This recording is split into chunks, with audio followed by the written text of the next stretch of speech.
In late 2020, a wave of protests began in a small North African country and quickly spread across the world.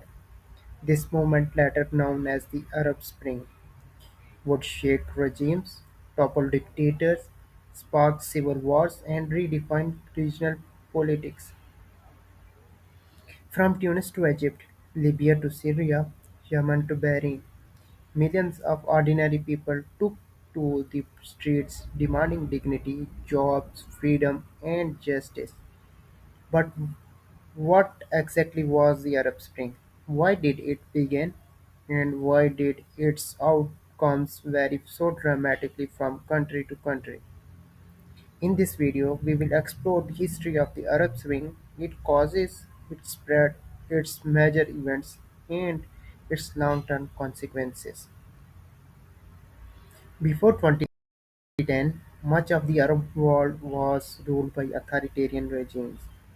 Leaders such as Zainul Abidin in Tunisia and Hosni Mubarak in Egypt had a power for decades.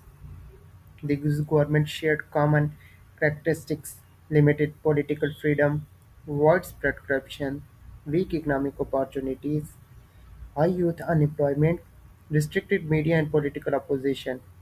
Despite economic growth in some countries, wealth was concentrated among elites.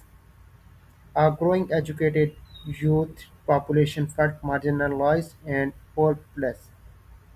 The rise of social media platforms like Facebook and Twitter allowed citizens to share grievances, organize protests, and expose government's abuses. For the first time, information flowed beyond state-controlled media. The regime was ripe for change. What it needed was pauses for. The spark came in Tunisia on December 17, 2010. A 26-year-old street vendor named Mohammed Bouzizi set himself on fire after police confiscated his vegetable cart and humiliated him. His act symbolized the frustration of millions. Protests erupted across Tunisia, demanding the resignation of President Zainul Abidin. Within weeks, the unthinkable happened. On January 14, 2011, Ben Ali proved this event became known as the Jasmine Revolution. Tunisia became the first Arab country where a long-standing dictator was removed by popular protest. The world watched, and the fire spread. Inspired by Tunisia, Egyptians organized mass protests beginning on January 25, 2011. Cairo Tahrir Square became the epicenter of resistance. Millions demanded the end of President Hosni Mubarak's 30 years rule. After 18 days of protest, Mubarak resigned on February 11, 2011. Egypt then held democratic elections. In 2012, Mohamed Morsi, affiliated with the Muslim Brotherhood, became Egypt's first democratically elected president. However, political polarization, economic crisis, and mass protests followed. In 2013, the military led by Abdel Fattah el-Sisi removed Morsi from power. Egypt returned to authoritarian rule, demonstrating how fragile revolutionary transition can be. In Libya, protests against Muammar Gaddafi quickly escalated into armed conflict. Gaddafi had ruled Libya since '69. When protests began in February 2011, his forces responded violently. The uprising turned into a civil war.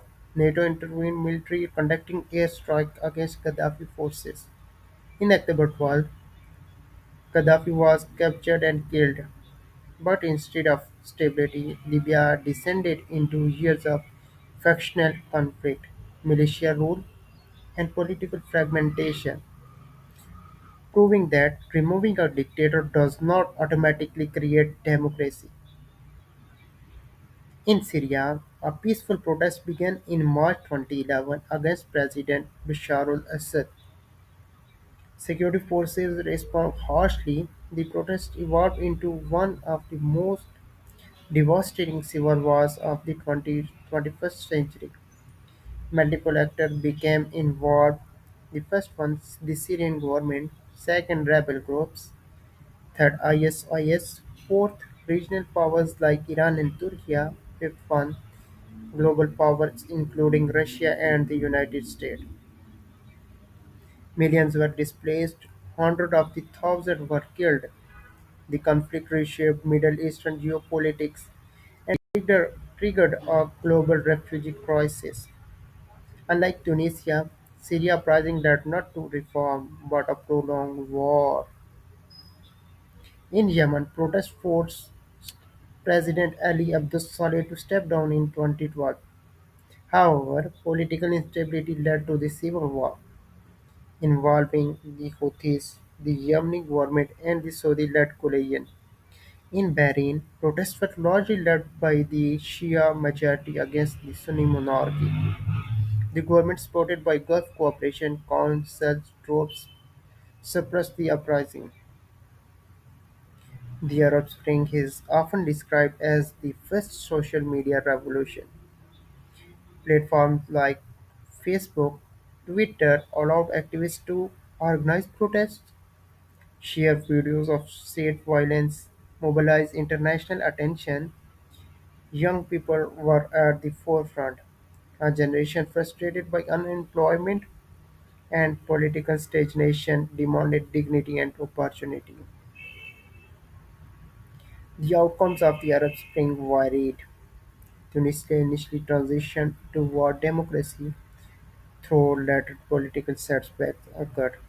Egypt returned to military-backed authoritarian rule. Libya, Syria, and Yemen experienced prolonged war. Bahrain maintained strict political control. The Arab Spring changed the physiological barrier of fear. It proved that entrenched rulers could be challenged. However, it also revealed that revolutions do not automatically bring stability. The Arab Spring was not a single event, but a series of uprisings shaped by local conditions and global politics. It reflects deep structural problems, economic inequality, political repression, and demographic pressures. More than a decade later, its legacy continues to shape Middle Eastern geopolitics, regional alliances, and global security debates. The story of Arab Spring is still unfolding, and its central questions remain: can popular uprising transform authoritarian systems into stable democracies? Or does meaningful political change require deeper structural reform? Only time will tell. Thanks for watching.